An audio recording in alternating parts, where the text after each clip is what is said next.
presentation,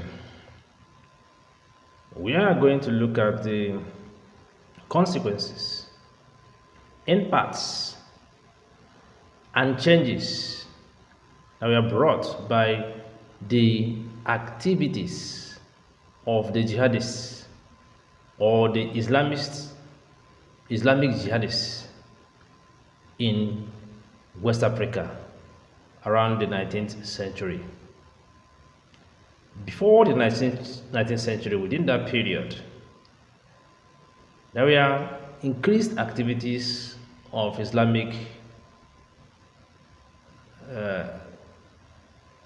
followers. Most of them actually were of business background, while some were Islamic scholars. There was the desire of some of these Islamists, there was the desire of some of these Islamists to present or restructure and at the same time build a lasting and strong empire. Well, there was the jihad of Usman dan Fodio, there was the jihad of Sekou Ahmed, there was as well the jihad of Al-Haji Umar. Well, some historians might as well add that of Samori Toure, although some historians tend to disagree that Samori Toure's activities can be referred to as a jihad, simply because some historians believe that Samori Toure was not fully rooted as a Muslim. But the bottom line was this: all these jihads brought series of changes, made series of impacts in West Africa, politically, socially, and economically. So let us look at some of these consequences or some of these impacts. The first one I have to look at was the political impact. These jihads led to the creation of some powerful political units in West Africa. There was the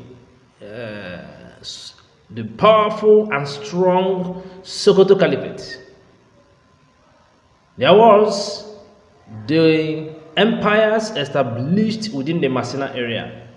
There was the Segu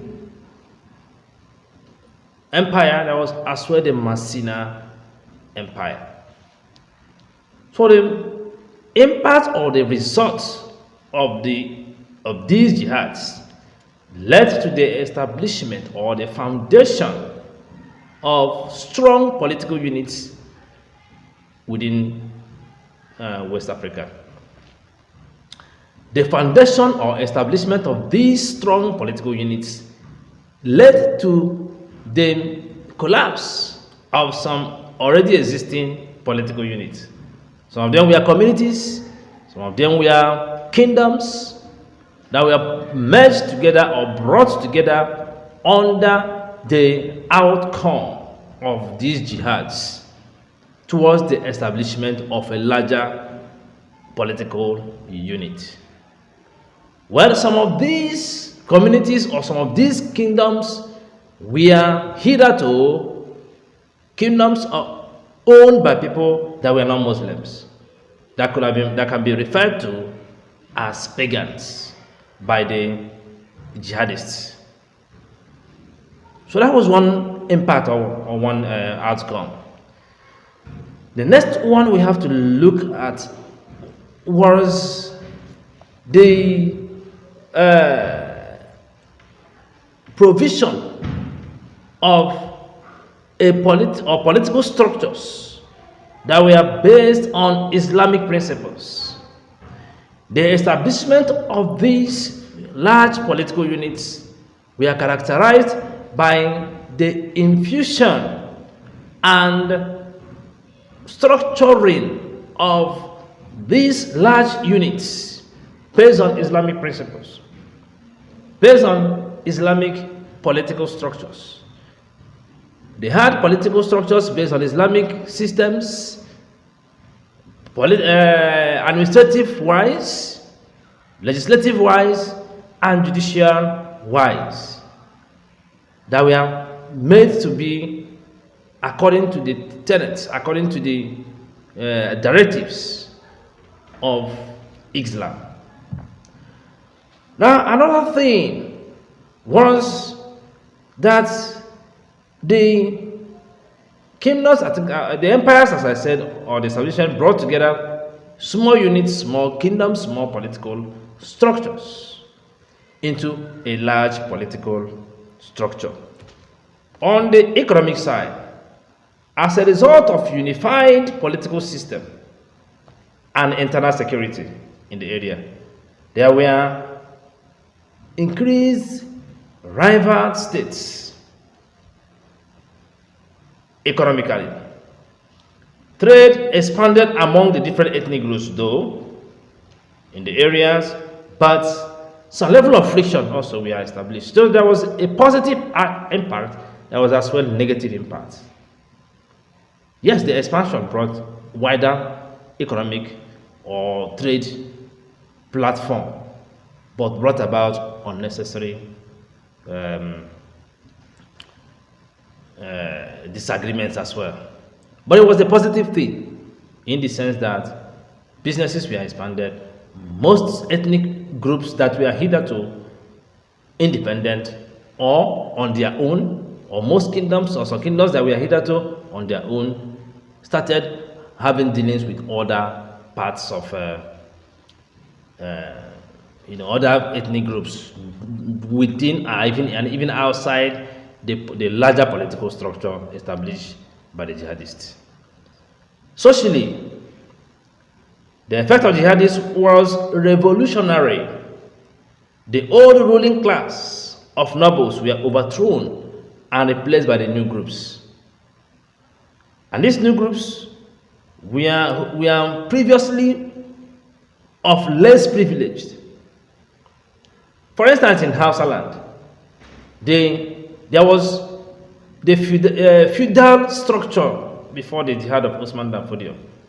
The Fulani that played major role during that jihad were looked upon before that time as even foreigners. They were basically seen as commoners. But the jihad changed a lot of things. By the jihad, the Fulani were able to gain some political points. Some Fulanis were made to be part of the political structure of the Sokoto Caliphate. But one unique thing was that the Fulani people decided to adopt the Hausa cultural orientation. They adopted and integrated with the Hausas, where the Hausa language tend to be made a very dominant language, and was and is still being widely spoken. Well, so one can say that although politically the Hausa city-states lost their independence, or will I say we are forced into a united front, but the Hausa culture did very well, in the sense that the Hausa culture maintained its relevance even till the present day. Well, not only that, the jihadists, particularly the Fulani jihadists, in 1808, spurred intellectual activities. Most of the people that were given political relevance, that were of Fulani background, had some level of intellectual capacity based on Islamic literacy orientation. And most of them went ahead to do a lot of writings within their political units. Precisely in the Sokoto Caliphate, Muhammad Bello made, and also Usman Dan Fodio, We are said to have written a large number of documents or important information which helped in the administration of the Caliphate. And most of those documents still exist today. They are made reference to in the area of the history or historic documentation of the region. Well, another one was that of economy, though that was mainly in Borno Empire. Economy also made some impact in the area of writing. In Masina area also, some level of documentation by Islamics we have also made.